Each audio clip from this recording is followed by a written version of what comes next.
I welcome you all to the 106th session of Gurubodha. Today we have a special guest, Dr. Ashlesha Rawat, among us. She is an Ayurveda Vaidya and also director of Anand Ayurveda Academy, USA. On behalf of us, all of us students, I cordially welcome Dr. Ashlesha Rawat to this session. Good evening and namaste, madam. Namaste and good evening. Thank you for welcoming. And it's really a pleasure to be here on the Gurubodha sessions. Thank you, ma'am. And we also have our beloved Dr. Raghuram sir with us. He's the Chief Content Officer of Easy Ayurveda. Good evening and namaste, sir. Good evening and namaste, Dr. Rawat. Good evening and namaste to Dr. Hebbar. And a big good evening and big namaste to all members of our Easy Ayurveda family. This session is brought to you by easyayurveda.com. I dedicate this and all of my works at the holy feet of my spiritual guru, Dr. A. Chandrasekhar Udupa. And so to begin with this one, Dr. Ashlesha Rawat has been instrumental in making Ayurveda famous and practical, and she's both into teaching and also into seeing clients and advising and healing clients in the USA. So before we get into the topic of today, which is women's health and Ayurveda, Dr. Rawat, what has been your experience propagating Ayurveda in USA? How are you doing it? Please tell us more about yourself. Yeah, thank you so much. This is a very dear subject, and I know many times people have such a curiosity about knowing that how really Ayurveda works in USA. And that's a valid curiosity. Definitely, one should have that. And one should know also, since we are so much connected now with internet and world has come really closer. So knowing how it's going on everywhere could be absolutely a curiosity. So just to explain that curiosity, the whole process, like I'm seeing, I'm there at least now 25 years in USA, and seeing that how it was before. So when I first went there, it was such a hardship that people were not even able to pronounce Ayurveda. So I have to really tell them that Ayurveda, Ayurveda, I-U, and then, Ayurveda, and that's how Ayurveda, that's how things used to be. And I was always used to be confused in the beginning, that I would ask them that even have you heard about Ayurveda? And they would always definitely say no. And then I asked them about yoga, and they would say yes. And I never understood this, that how come they know yoga but not Ayurveda? So that was always a curiosity till I really started understanding that yes, Yoga Shastra has really reached there. Swami Vivekananda ji took that there, but somehow Ayurveda was left in Bharat. And luckily with many other great leaders in the fraternity of Ayurveda took this, and Ayurveda really started becoming famous. It is actually work of many people who have definitely done a great job in the field of Ayurveda. And Dr. Hebbar, I would take your name also in that respect, and special thanks to Easy Ayurveda, who had really created a huge impact and content on the online and in the media specifically. So that's a great thing, and I'm glad Dr. Raghuram ji is also here, and he's the main chief content writer, as you mentioned. And I'm sure the people often, as the Ayurveda started growing really in USA, and people would started really exploring, understanding, they would get these authentic Ayurvedic references on Easy Ayurveda. So that's the situation. As of now, I'm very happy to tell you that there are at least 25 Ayurvedic institutes, or the schools, what we call, in all 50 states of Ayurveda of USA. And this number may not be exactly, I'm saying just the around number.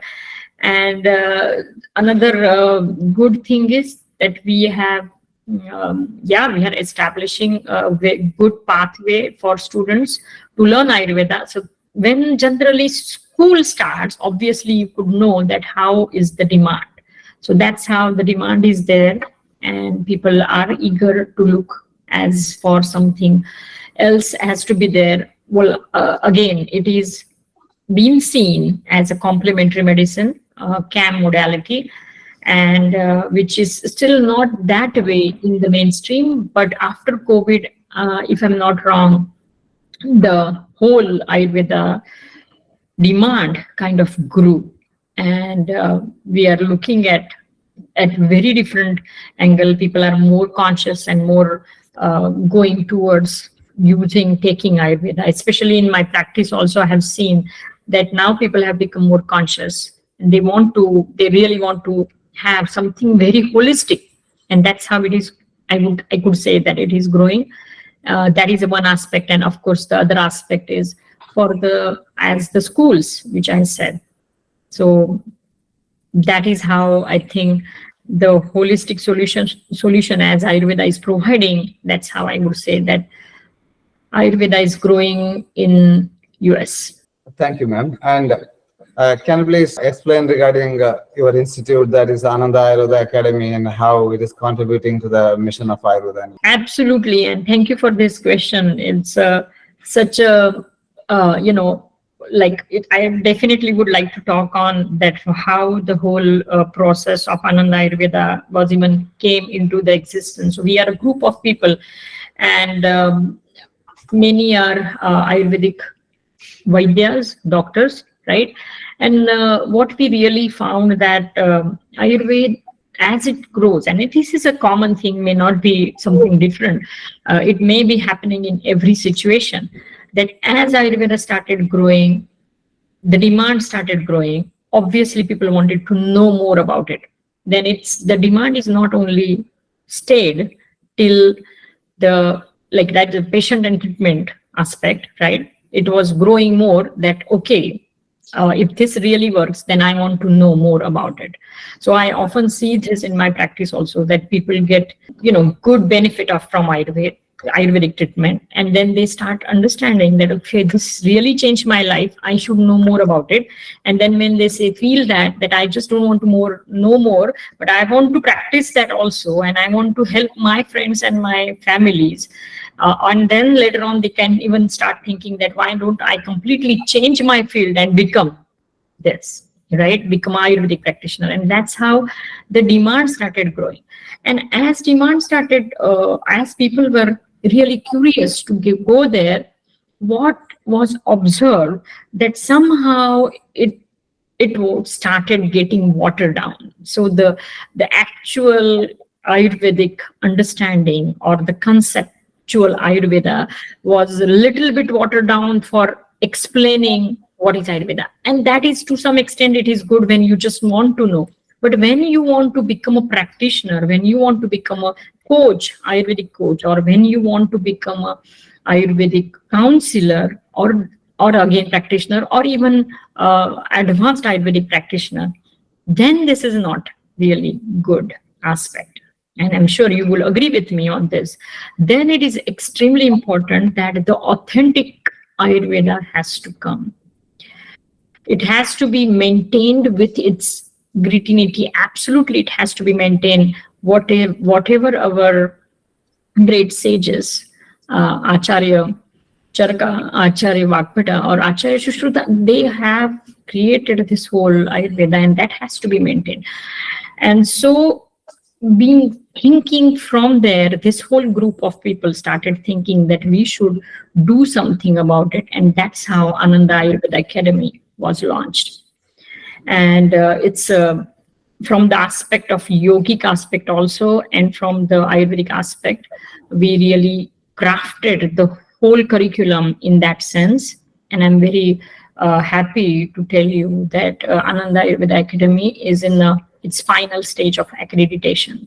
So generally, if, as you know, accreditation, you have to get qualified first, and then you get the as you get qualified for that, then you get the candidacy status, and then you get the accreditation. So it is Anand Ayurveda Academy has reached to the candidacy status, and this is just like one step before you get the final accreditation. And of course, accreditation is a pretty long process. I'm sure you're aware that it takes at least 3 to 5 years to reach there.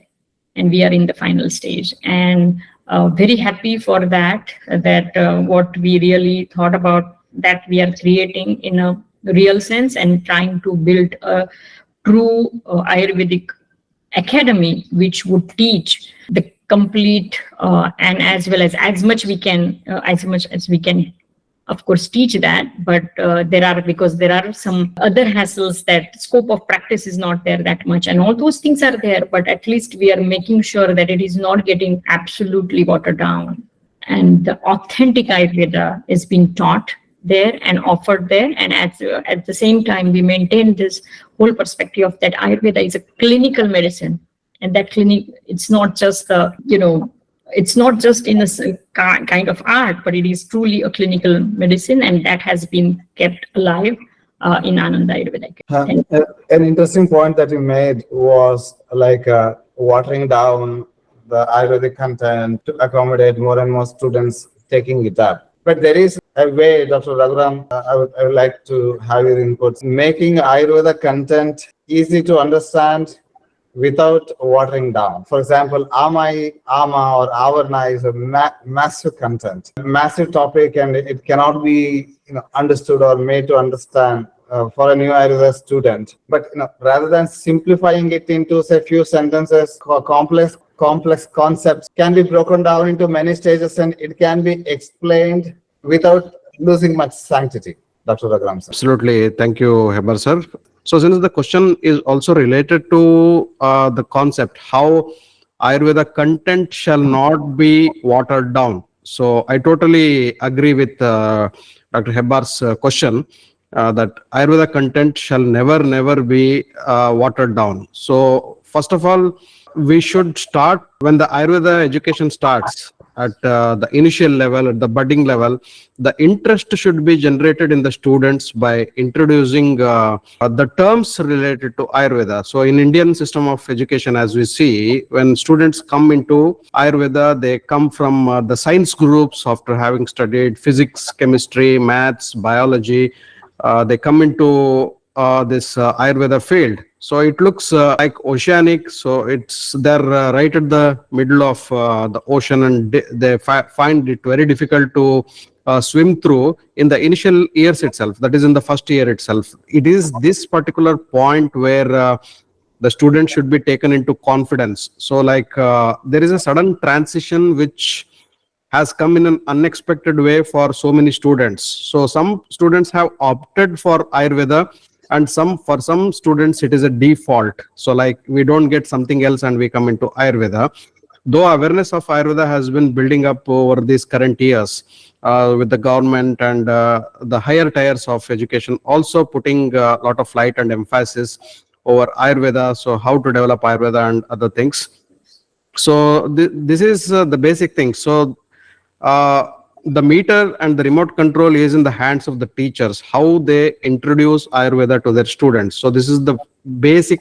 Being a teacher myself for the past 23-24 years, I understand it's difficult to make this, but if this can be brought into interesting modules of teaching where we don't stick on to, I've seen teachers totally stressing on by hearting the shlokas and writing the shlokas in the examination. At the end of the day, while sitting in the clinic, no patient is going to come and ask what is the meaning of the shloka. If the doctor tells, I'll tell you the shloka of Amavata or Vata Rakta, so I'll explain this to you. Nobody will be interested as long as the patients are interested in the relief of their pain or whatever conditions are there. So they are not interested about knowing the basics of Ama and Vata and all those things. So this is what the students need to be taught. So a thin and thick line difference between the understanding the concepts, understanding the fundamentals as it is. Ama shall be understood in as Ama. Ama is equal to toxin, so it's Vata is equal to wind, Pitta is equal to bile, Kapha is equal to phlegm.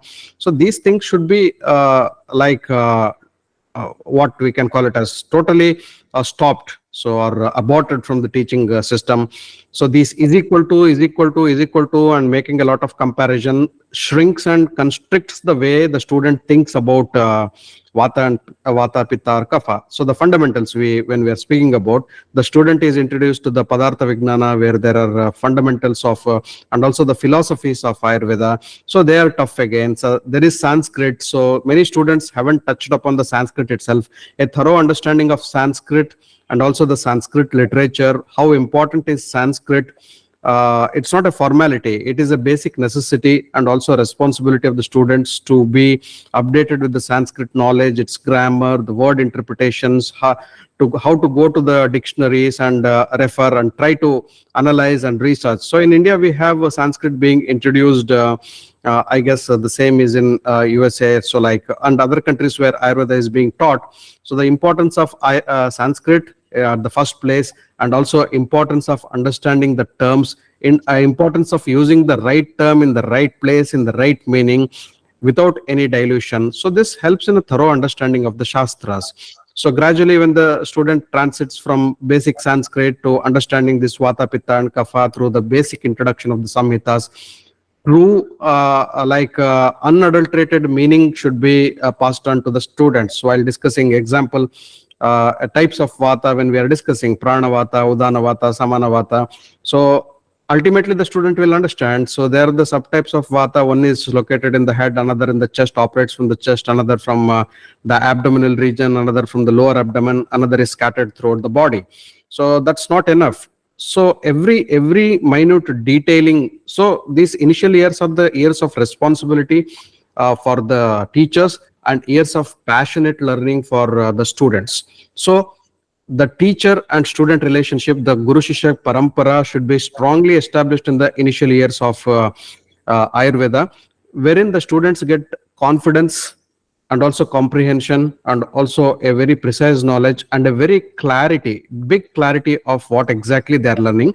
And that also will throw some light on where exactly this is leading to. I'm going in the right direction, so I'll go there. So what I'll study in the second year, third year, fourth year, how the increment of the subjects and understanding of the subjects will improvise. And at the end of the day, final year, what I'll come out with, so with what knowledge I need to come out with. So here, reading, studying, understanding, all those things are totally different.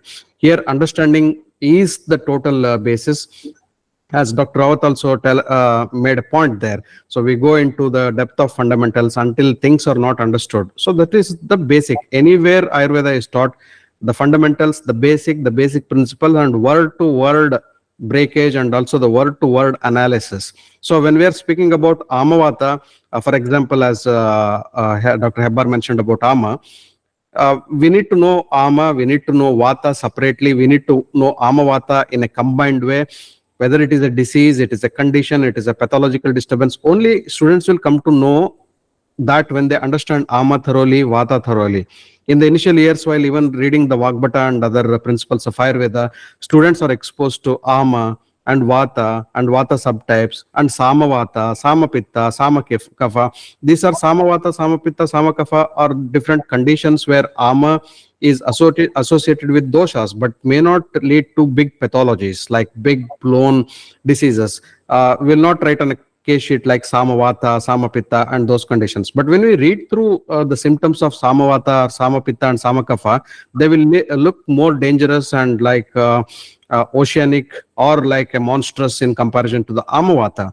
So here, what we need to understand is a Samavata and Amavata are totally different conditions. In Amavata, it is a disease, established disease, whereas in Samavata, it's only an vicious association. That's all. There is a combination of two bad friends trying to do more danger and more disturbance in the body. So the difference between Amavata and Samavata, to understand a thorough understanding of Ama and Vata is very much necessary. How Ama comes into the way of Vata. So how Samavata can lead to Amavata if not treated properly.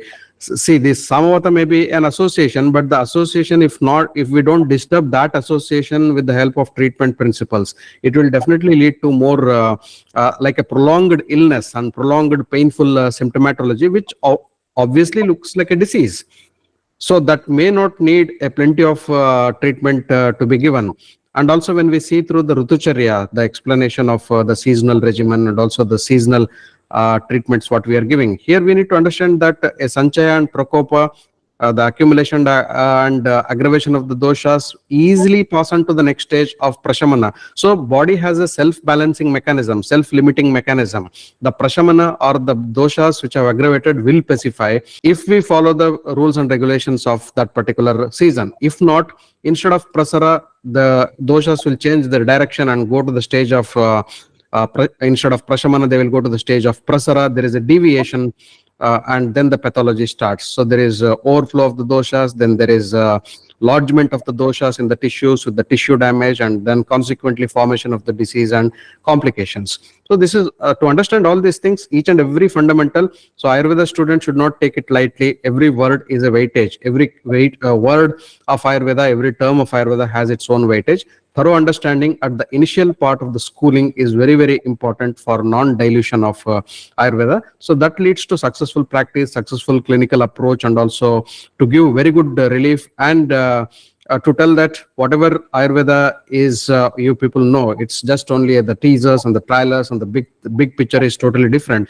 We can make a big impact when comprehensive Ayurveda is administered, and for each and every case, even the complicated case, thorough understanding of the subject, thorough understanding of each and every concept, and also the fundamentals and words are very, very important for not watering or not diluting Ayurveda, the actual and original Ayurveda, which has descended from our ancestors. Over to you, Dr. Heba. Dr. Hebar, just one quick comment if I would like to say on Dr. Raghuramji's. I'm 100, maybe 200% agree what you are saying. The only why I wanted to say that this is the major difference. What we see, this point is very important, that how in US people come to education and how in here in Bharat people come into education. So you would see that there the education starts after actually graduation. So the average student is at least somewhere in 30 to 40 years old, and that student has already had its own knowledge, like he had completed some kind of education, so has own structure of knowledge in themselves. Ayurveda will be completely new. They may not have learned Ayurveda, but now they're coming here with something already imprinted in their mind, correct? And that's the reason they need more understanding, because their understanding of human body or something is already formed. That becomes a challenge, and that's why we start making it simpler. At the same time, still it has to be never watered down.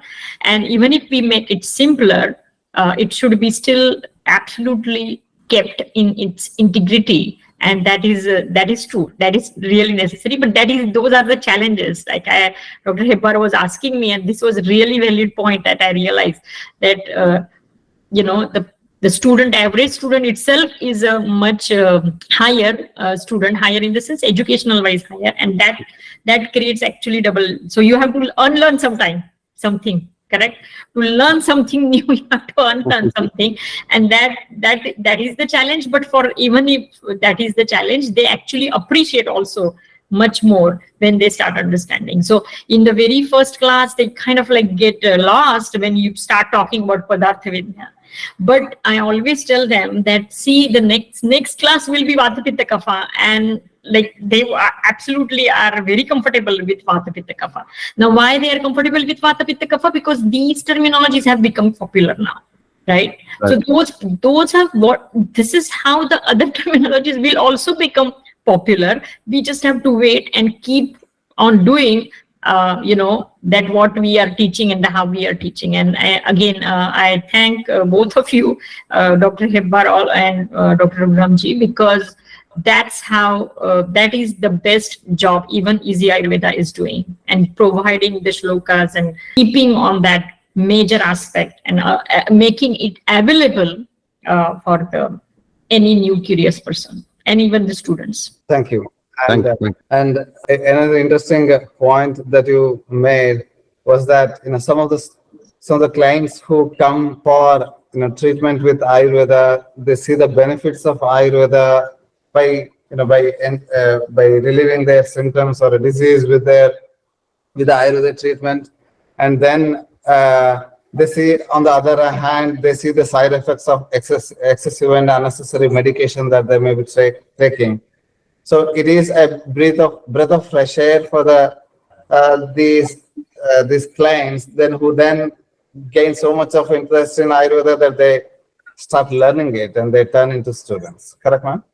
Absolutely, absolutely, because some means Ayurveda would change their life, and so they want to know more that how I not just my my whatever that person is suffering from is been stopped, but I want to continue this. I want that whole health to be continued, and so then we start talking them that okay, there is something like dinacharya also, and there is something not just your disease purposes, but in general for the whole preventative aspect. Ayurveda always says, right, the main aim of Ayurveda, as you know, swasthya swasthya rakshanam, aturasya vikara prashamanam. So when we know this swasthya rakshan is, the person who is already healthy, to preserve his health is one of the major aim of the Ayurveda. That takes place into majorly, and that's how they start learning Ayurveda. Good evening and namaste, Jai Raghuji. Please make your points. Dr. Raut, you can correct me, but I think the client here, people who come here for advice are mostly people who are from, I would say, mostly educated people, because they want to go the natural path, and there's not much awareness among the people who are less educated. So the client who comes to you wants more logic, want to understand why it works that way, how it works that way. So there is a lot of explanation too that we need to give, which I think is kind of different from how it works in India. In India, people come to Ayurveda because it's cheaper to go through the Ayurveda route, or, lately there has been a lot of awareness towards Ayurveda that it's natural and we need to go there. But here in the US, I think it's more the educated people who want to come here. They are more careful about what they put inside their bodies. Yeah, absolutely. So your point is valid that, but I think people should, anywhere, wherever they are, they should be more cautious about what they are putting into their body. That should be the real aspect. That's what I think. And I'm sure here also people are getting maybe more cautious, right? And that's how the Ayurveda is growing. Thank you. So coming to the topic of the day is like women's health. Women goes through the journey of their life, goes through different stages. There is this menarche, and then teenage, and then prior to conception, that stage, and then the pregnancy, and the post-pregnancy, and then the being a mother, and then the menopause, and so on and so forth. So there is in each stage of her life, Ayurveda can play a very important role. So coming to starting with this Ayurveda and menarche, it is for various reasons it is known that many of the young girls are attaining menarche a lot faster than they were, say, a couple of decades before. So when they achieve menarche, and even before they achieve menarche, putting them into good habits of waking up early, healthy diet, avoiding junk food, keeping them physically active, all these play a massive role in setting up the health of the child throughout, Dr. Raut. Yeah, absolutely. So since we are talking about the women's health, I would like to mention even before menarche. The health starts even before that. The reason behind that, what I'm saying is, if you would see the life stage of woman, according to Ayurvedic perspective, then there are multiple stages Ayurveda has said. So for the very first thing is newborn to 10 years old, and that is considered as a kanya. Then comes to the 10 to 12 is a bala. Okay. Then comes to 12 to 14, which is a Artavadarshini, or what you are saying is a menarche. And then from 14 to 16, it is still considered as a Shodashi Rajaswala, that is that adolescent age. Then comes the 16 to 40, which we consider as a middle age, and that is Yuvati. And then later on, 40 to 50 is considered as a Saubhagi. And this is very interesting that how the Saubhagi aspect comes, which I connect them as perimenopausal stage. And then after 50 and above comes and considered as a Praudha, which is a postmenopausal. And we can talk about the perimenopause and menopause later, but even here, if you would see the age which you have been, which we have been drafted here, every stage of that age has to be actually a woman or that girl is being prepared.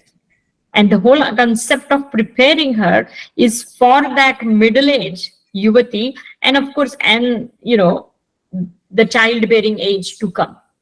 And as you know, that's the major difference in as the gender-wise difference which we see, that the female goes through this menstruation and against the men, that doesn't happen. So that's how the whole concept of this childbearing age has to create nicely, and that's why these different levels have been mentioned.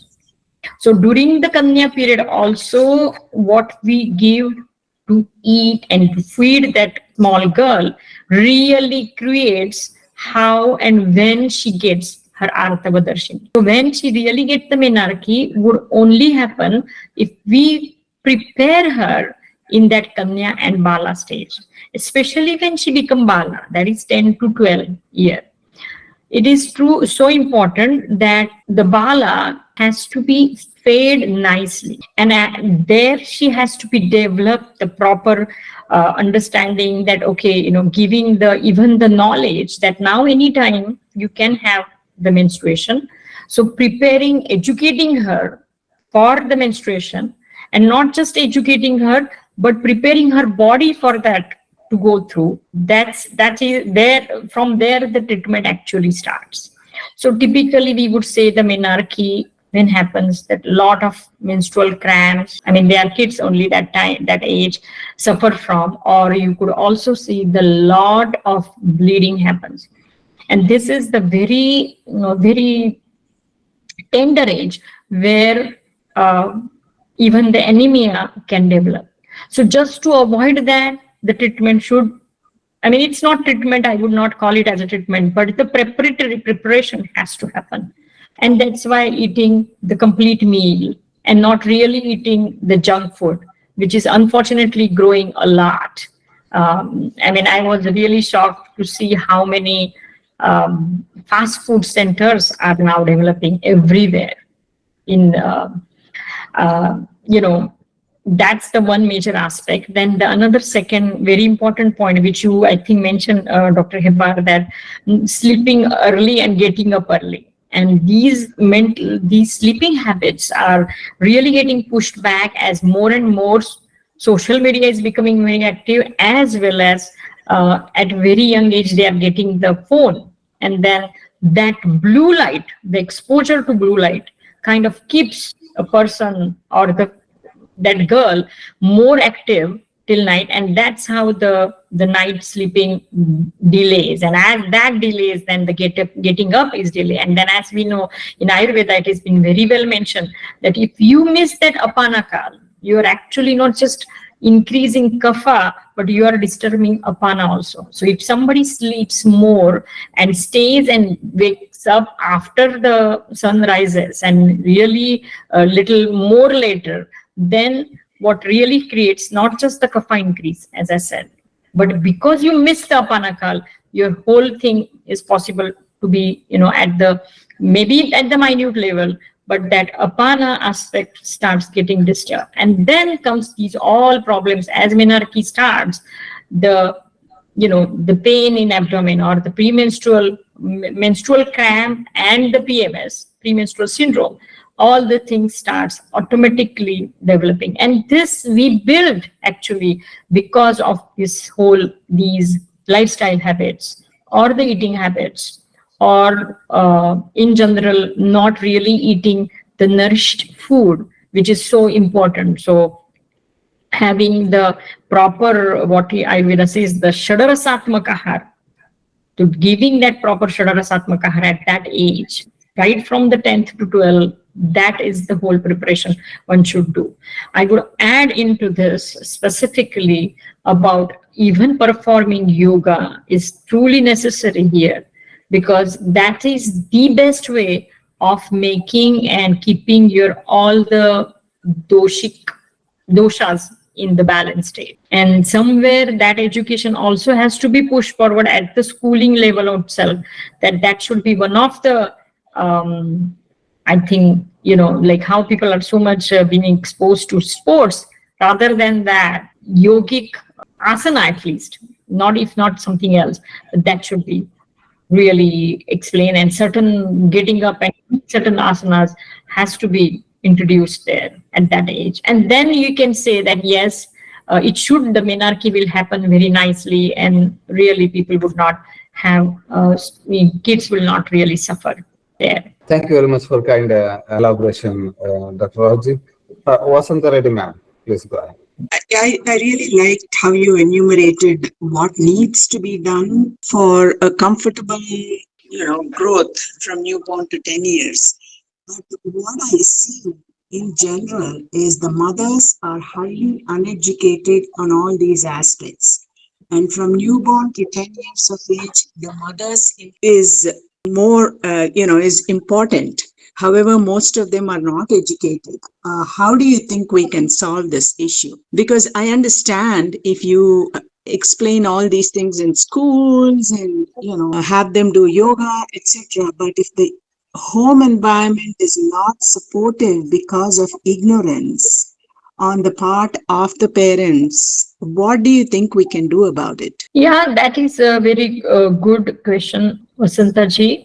The problem here really is to educate parents. That should be the focus to some extent. And somewhere really their parents should have also maybe educated, and somewhere, I mean, it may be not then started, but the whole society is changing.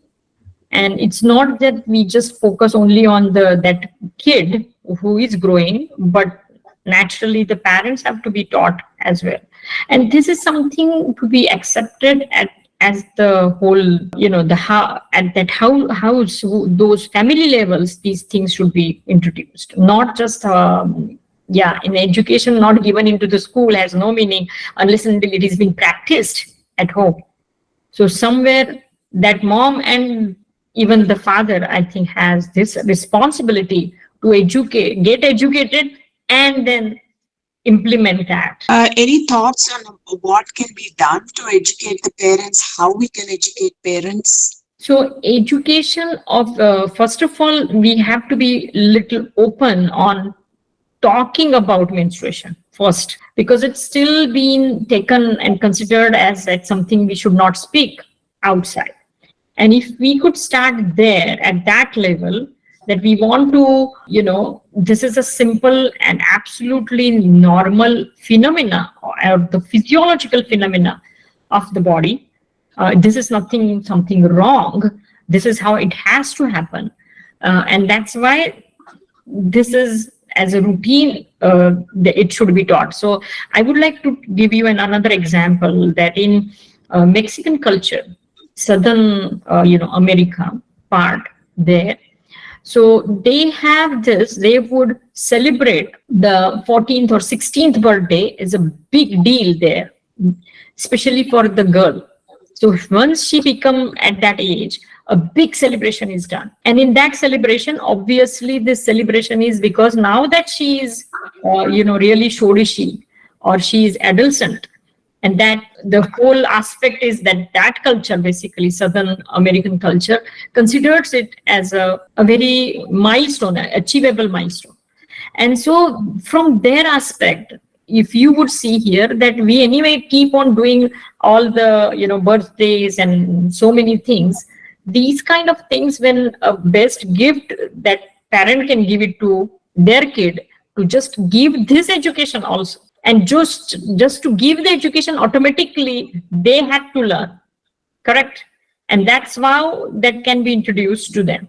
That, okay, it's not just that you're giving the birth is not sufficient, but taking care of their whole education, general education they give, right? Like they give the education for whatever career education. They send the kids to school, they spend the money for the college, they spend the money for their further education also. Then why not bring this awareness that not only this education is sufficient, but your own bodily education, that also you have to give to your kid. And I think that way we should develop, creating that awareness that it is your time to teach your kid, and that's why you need to know that. And as the one whole generation starts going into it, then automatically this situation would change. I think that would be the way. I think what you said about the Mexicans should be adopted.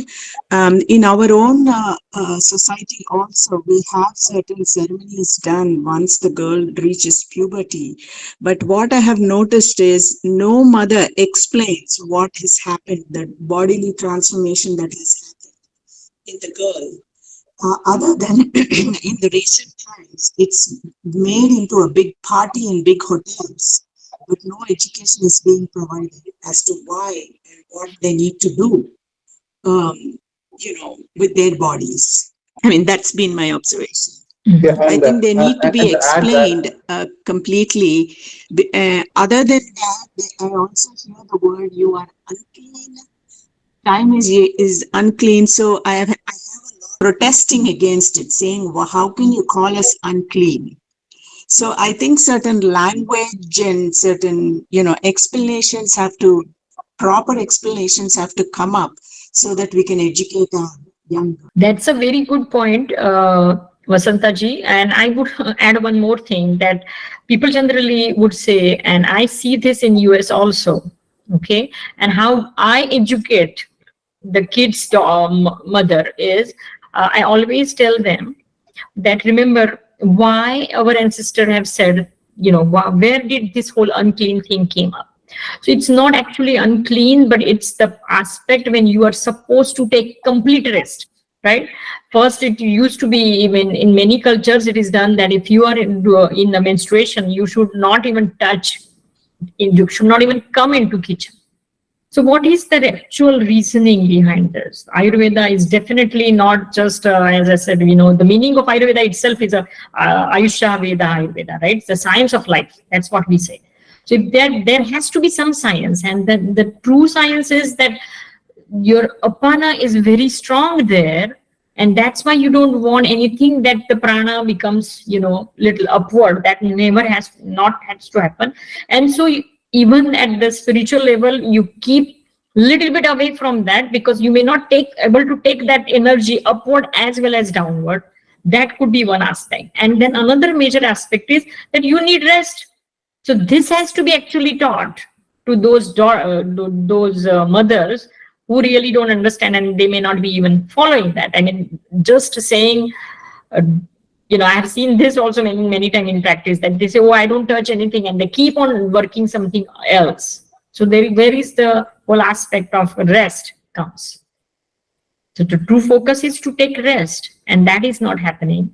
The true focus is to give yourself a complete, allow your whole vata to go down properly, and the proper cleansing has to happen in that sense. So it's nothing about untouching, but it is more about allowing our bodily organs to think, and that definitely education has to be done. So you made a very valid point about that it is not unclean or something. In fact, it is the right time that woman gets actually clean more.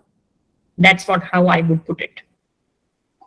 And this one, yeah, I mean, someone has written, but in biology classes, they get education about physical changes in girls and boys that they get, but like how to accustom, how to prepare the child and the parents emotionally to get accustomed to the new scenario, etc. That is not being done, and probably Ayurveda practitioners across the world can fit into that role. In one of the previous sessions of Gurubodha, like everybody is becoming a doctor, everybody is going after the symptom to heal and all, but there's a huge lacuna of a family doctor, whom we were visiting time and again, who would not only give medications to solve our symptoms and health issues, but would also explain, what to expect, and prepare the patient, to educate the patient. Probably out of all, Ayurveda fits in very well in educating the child and her parents, to prep them for the upcoming menarche. And another important issue which is causing huge problems in relation to the menstrual cramps, or heavy bleeding and irregular periods, especially in the earlier age, is our is the concept of Vega dharana and Vega udirana. We take, especially the children, they have the habit of like withholding urine and withholding themselves from going to washroom, or they do not eat and drink when they are hungry, or even if they eat, they will be busy with the smartphones, etc. These, though look very silly, may cause huge problems in Apanamata, Dr. Rao. Absolutely. No, I completely agree on that. That's what I'm saying, that Vegamna Dhare is one of our very important sutra, isn't it? And that contributes tremendously. In my practice, I see a lot of these young girls, where I practice, we have a university there, and these all graduate, just schooling going, young girls come there, and they 90% problem always the PMS.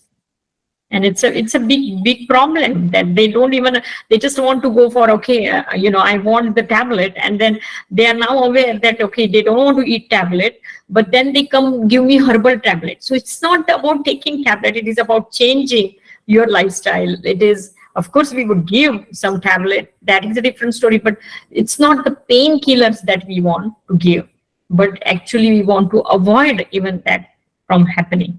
So that's definitely our focus should be. And again, here is what is menstrual cramp? Menstrual cramp is that, yes, Apana is not able to do its own main function, and that should be the whole focus if that starts happening. Thank you there. And coming from, moving from menarche to the teenage, or shodashi, as you called in your classification, from Arthodashini to the Shodashi Rajaswala, any tips that you would give to your teenage clients?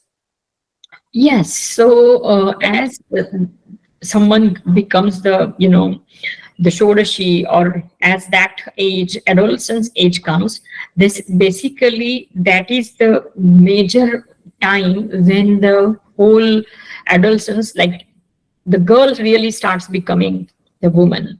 And that's why a lot of hormonal imbalance happening is possible during that time.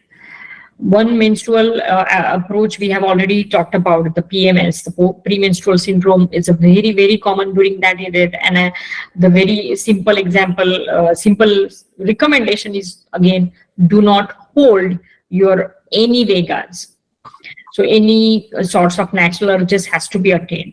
That is one thing. Then the second major thing which I see in my practice is acnes, getting the acnes on the stuff. So that is also, many times people keep on putting the, creams and this and that, but the root cause of acne is again into your bowels, or we say that everything is actually in the abdomen, though it comes out as the skin issues. So typically, generally, the tip given is that no matter what, your bowel movement should be absolutely neat. And for that reason, if you want, you have to take something as simple as haritaki, or even triphala, or any kind of a simple which will clean your bowel, keep your bowel clean. That approach has to be always attempted first before applying something onto the face. So yes, you can apply certain varne dravyas have been said, manjishta, sariva, Brahmi, Mandupani. These are very, very nice herbs which can be applied, and the paste can be made. Aloe vera can be applied, or even internally aloe vera juice can be taken. But main aspect is to keep the bowel moving, keeping the whole colon clean actually would lead to a very nice skin, and that would be the good tip at that time, at that typical age. That's what I would think. Thank you, ma'am. And we are into the last 10 minutes of this session. There was a question on what subdoshas get involved in menstrual cycle, when and how. Dr. Agram, sir, can you please put a quick light on this question, please? Absolutely. So this is a very good question. I'm glad to see this question is coming up. So just to give what menstrual cycle, just to give one first idea of menstrual cycle, and then I will explain you. So we all know that the menstrual cycle happens with if we consider the day one, that means the first day of menstruation. Then with that, we can actually divide it into the 4 stages. From the day 1 to day 4, then you can consider that, yes, that is a menstruation, and that's how menstruation is happening. Then comes, as the menstruation happens, then comes from day 4 to day 14, where actually the inner lining of the uterus starts building up, which is the endometrium starts building up. Then comes that, in between day 12 and day 14, the egg releases from the ovum. And as that egg gets released from the ovum, the whole hormonal change happens. The shift happens. So far, from the day 1 to day 12 or 14, what estrogen was rising kind of starts going down, and actual corpus luteum makes the progesterone go rise after around 14 completes, and 16, 17, 18, somewhere that starts going up.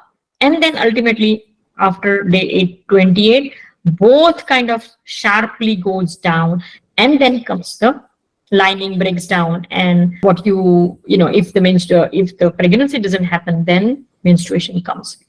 So as we understand this whole menstruation thing, we must understand this, that when the person is in the 0 or 1 to 4 level, there we could say that the apana is really acting well, sabdosha.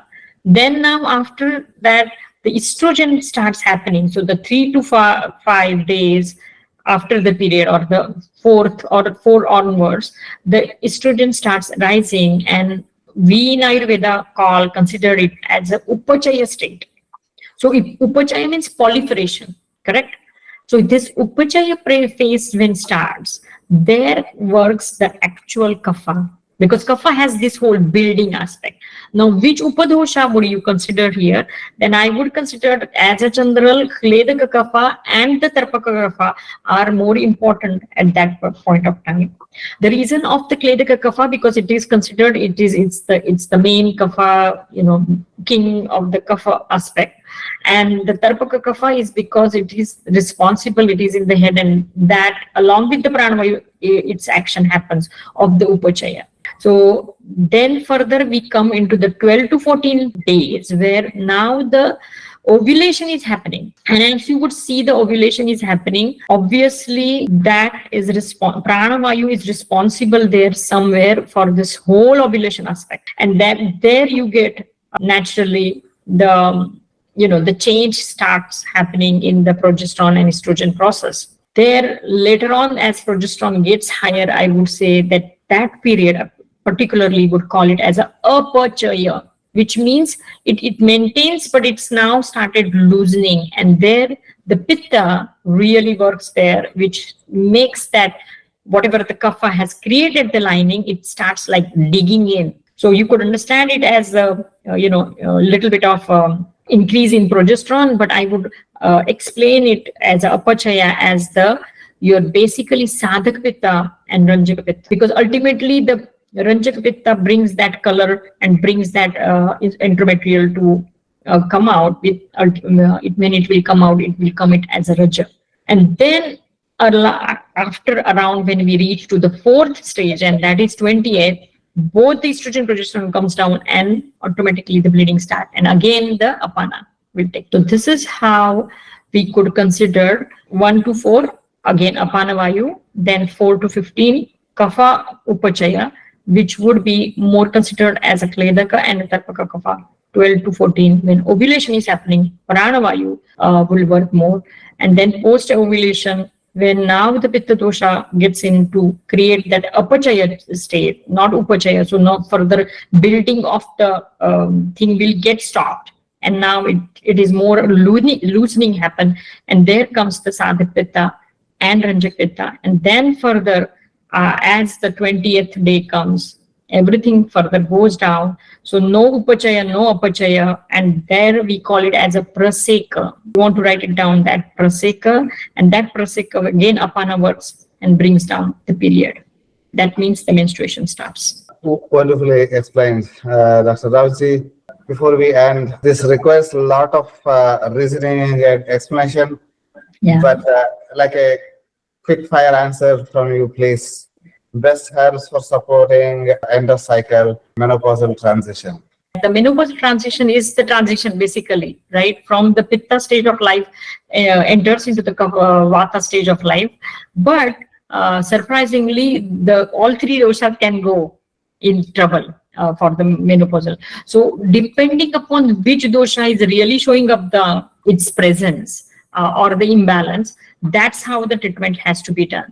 So if perimenopausally, if you are seeing the vata imbalance more, such as maybe the anxiety, maybe the insomnia, or maybe just becoming more conscious or more anxious, these type of things when start happening as a perimenopausally, what we would generally give is basically the very best aspect could be as simple as ashwagandha, as simple as tagara, as simple as brahmi, or you could also think of giving the shatavari there.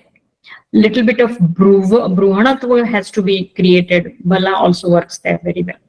Then we come to the aspect of pitta imbalance, and that pitta imbalance would give night sweats, hot flashes, sudden temper, change, sudden mood change, or the hot temper, or even the acne.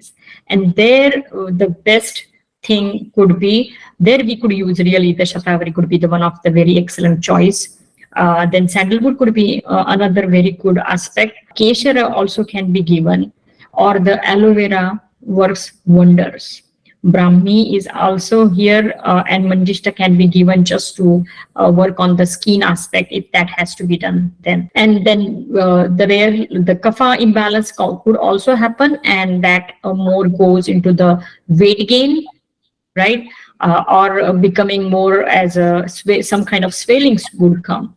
And so the best approach for those kind of situations, what you could think about the gugulu, or also you could think about the metabolism, to increase the metabolism. The best idea could be even giving the little bit trikatu, adding the trikatu, or using punarnava for that reason. Or if you want to use the combinations, then the punarnava gugul works wonder, as well as the amrutadi gugul is also good these situations. And the basic, again, I would say that the main focus always to be, you may think that I'm repeating this thing, but seriously, keeping the colon clean and maintaining the whole aspect of lifestyle would really help this. And very last thing, I cannot go without saying this, that perimenopause doesn't come in one day. It is a process, correct? So the menopause is always retroverted diagnosed. Like a woman when doesn't get the menstruation for 12 months, then she is declared as a menopause. She's in menopause. So it is always been retrovertly identified. And that's the reason that transition which happens, that is the whole period of perimenopause. So it could be 6 years, or it could be whatever, it differs. So we don't want to just go into perimenopause and then take treatment. Again, the whole treatment or the whole aspect of the health has to be worked out when a person is yuvati or in her major pitta dominant stage of the age. If that time you would take a nice care of your body, your transition during the perimenopause would be not a bumpy ride, but the very smooth and graceful menopause can be achieved. So again, don't wait till that problem occurs. Work before that. Thank you. Always, prevention is better than cure. That's why it's always a good idea to catch hold of a Vaidya and take continuous care under him or her throughout one's life, so that problems like the perimenopause syndrome, etc., can be solved even before they occur. And the quality of education that we are getting in this session speaks a lot about the capacity of Ashish Raoji. And on behalf of all of us students, I cordially extend my words of gratitude to Ashish Raoji. And we need you in hundreds of sessions in coming weeks, months, and years.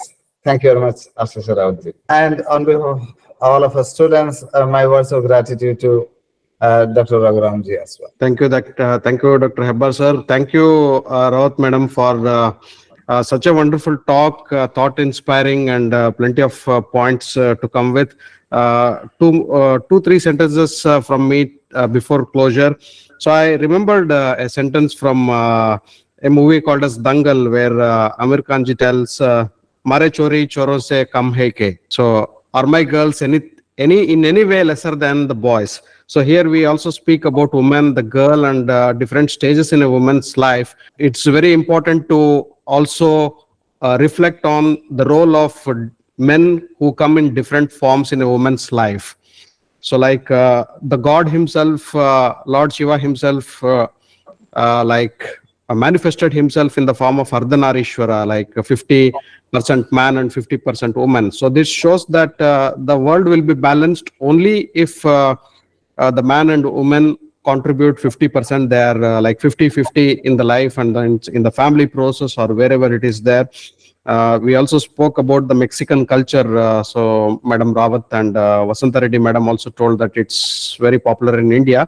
It's good to celebrate, but some girls nowadays are totally against these celebrations. And also while doing that, we should respect the individuality of the girls. So if they tell no, let's take it as a strong no. So, and that may also reflect on the other girls. So like a friend of a girl might tell, why there is a celebration in the neighborhood of a girl of my same age, and why not me?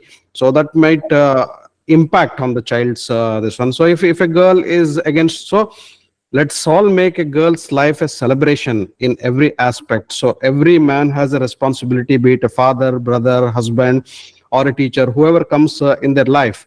And also very important is to talk. So talk to the girl and allow her to express and make her feel special in every aspect. This is very, very important to make a girl or a woman really special. Respect their space very importantly. And this world is a big place, and we would not have been here where we are doing whatever we are doing in our lives without the role of a girl or a woman coming in different roles and like taking our lives forwards or ahead in many perspectives. So there is a big role. So we are nobody to decide so what's the limitations of a girl or a woman. So let her decide. So because she is a different creation, and we call women as a Shakti. So in the Bharat culture, so let's all respect that particular Shakti in a woman or a girl, and let's all celebrate how a girl or a woman flourishes in our lives. So with these words, I would like to thank all our participants and also Easy Ayurveda family for being with us. Thanks to Hebbar sir again for conducting these wonderful sessions. Thank you all. Namaste.